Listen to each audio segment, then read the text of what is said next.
আজকের গল্প সিঙ্গেল মায়েদের জীবন। কলমে পার্বতী মোদক। হোটেলের রিসেপশনের টেবিলে বসে হাত উল্টে ঘড়ি দেখে শর্মিষ্ঠা। ইস, আজও দেরি হয়ে গেল। সন্ধে প্রায় 7টা বাজতে চলল। এখনও ও হোটেলেই রয়ে গেছে। এরপর বাস ধরে যাবে শিয়ালদা। তারপর ট্রেনে প্রায় 1 ঘন্টা জার্নির পর সাইকেলে আরও 15 মিনিট, তবে বাড়ি। একরত্তি মেয়েটা হয়তো তার মাম্মামের জন্য অপেক্ষা করতে করতে শুকনো মুখে ঘুমিয়েই পড়বে। শর্মি গিয়ে দেখবে ঘুমন্ত মেয়ের চোখের কোণে শুকিয়ে যাওয়া জলের দাগ। আবার সকালে যখন মেয়েটা উঠবে, দেখতে পাবে মা কাজে বেরিয়ে গেছে। খেলাধুলা, বায়ানাক্কা হুটোপুটির মধ্যে মেয়েটা সারাক্ষণ খুঁজে ফেরে মাকে। মেয়ের দস্যিবেলাটা এনজয় করার কোনো সুযোগই দিল না পাথরের মতো কঠিন বাস্তব এই জীবনটা। এইসব যখন ভাবছিল শর্মিষ্ঠা, তখন মোবাইলের শব্দে চিন্তার তার কাটল তার। দেখল বাড়ি থেকে ভাই ফোন করেছে। ফোনটা রিসিভ করে হ্যালো বলতেই খুব বিরক্ত স্বরে মা বলল, হ্যাঁ রে শর্মি, মেয়েটাকে আমার ঘাড়ে ফেলে দিয়ে তুই তো সারাদিন অফিসে দিব্যি আছিস। তোর এই দস্যি মেয়ে নিয়ে আমার কি হাল হয় বুঝিস সেটা? রোজ রাত দুপুরে বাড়ি ফিরবি, কাক ভরে বেরিয়ে যাবি। সারাদিন চান করানো, খাওয়ানো, ওষুধ দেওয়া, সব দিক সামলানোর পর আর কতক্ষণ দেখতে হবে আমাকে? আমার নিজের তো স্বামী, সংসার, ছেলে আছে। তাদের জন্য করব না তোর মেয়ে নিয়েই থাকবো? বয়সও তো হচ্ছে আমার, নাকি? মা হিসেবে তোর কোনো দায়িত্ব নেই? আজ 3 দিন ধরে মেয়েটার 102 জ্বর, কিচ্ছু খাচ্ছে না, সারাদিন নেতিয়ে পড়ে আছে আর মাম্মামকে খুঁজছে। হয়তো চাইছে মায়ের হাতের একটু জলপট্টি, একটু পাখার বাতাস।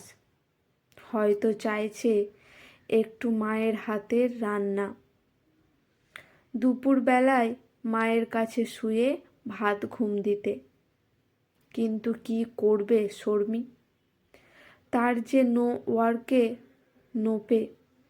কাজটা কামাই করলে মেয়ের ডাক্তার, ওষুধপত্র কোথা থেকে জোগাড় হবে? মেয়েটা কি খেলো, কি করছে জানতে চাওয়ার আগেই মা ফোনটা কেটে দেয়।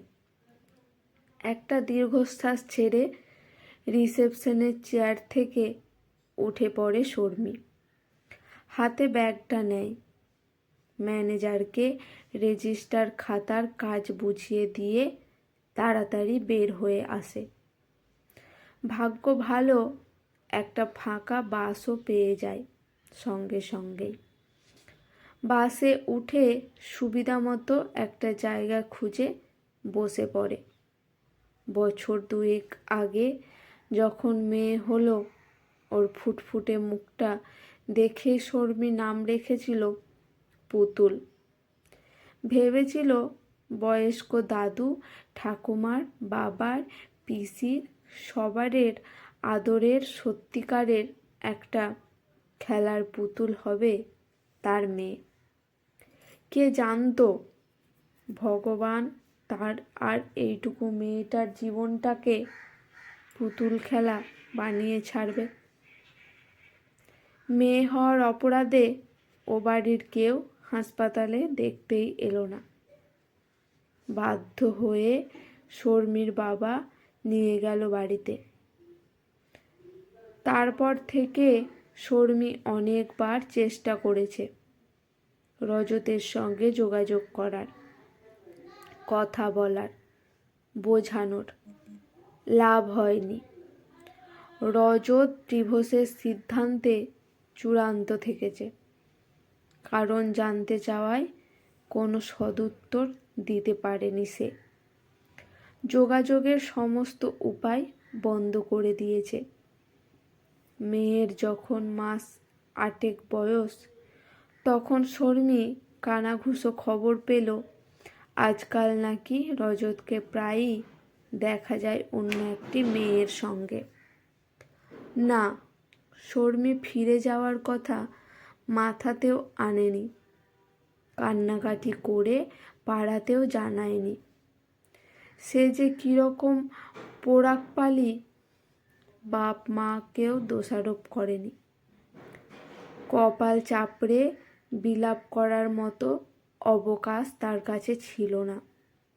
বাড়িতে বসে মেয়েকে আদর আবদার করে অন্যের ভরসায়, অন্যের করুণায় অন্ন জোগানোর মতো মানসিকতা তার কোনোকালেই নেই।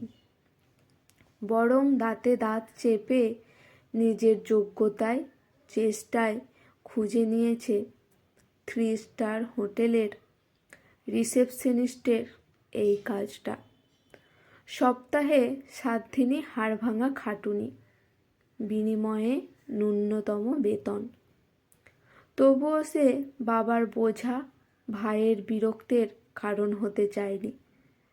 কোর্টে খোরপোশ দাবি করতে পারত, মন সায় দেয়নি।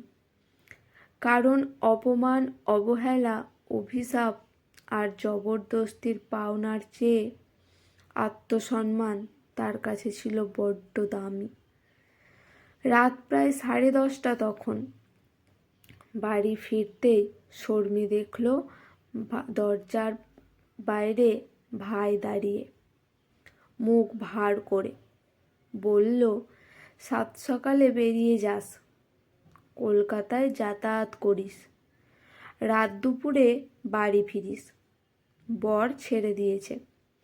আর কাজ জোটালি কোথায়? না, হোটেলে। পাড়ায় তোর নামে কান পাতা যায় না, খবর রাখিস সেটা। দপ করে জ্বলে ওঠে শর্মী।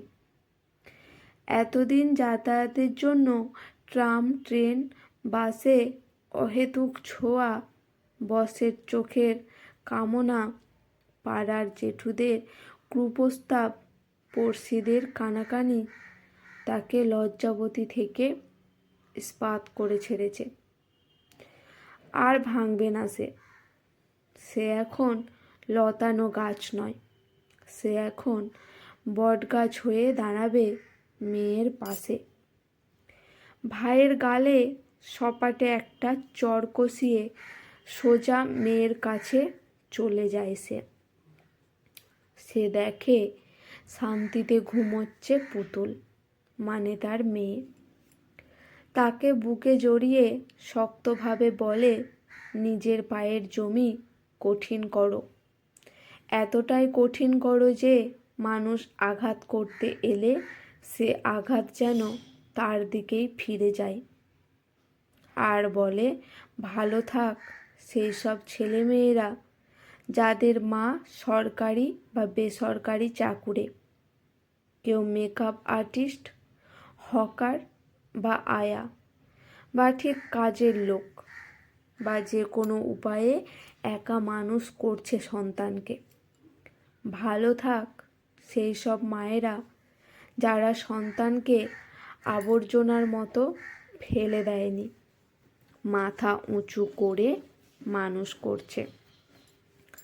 আরও অনেক আয়ু হোক সেই সব মায়েদের, কারণ তারা যে মা, আর তারাই একই সঙ্গে তাদের বাবা।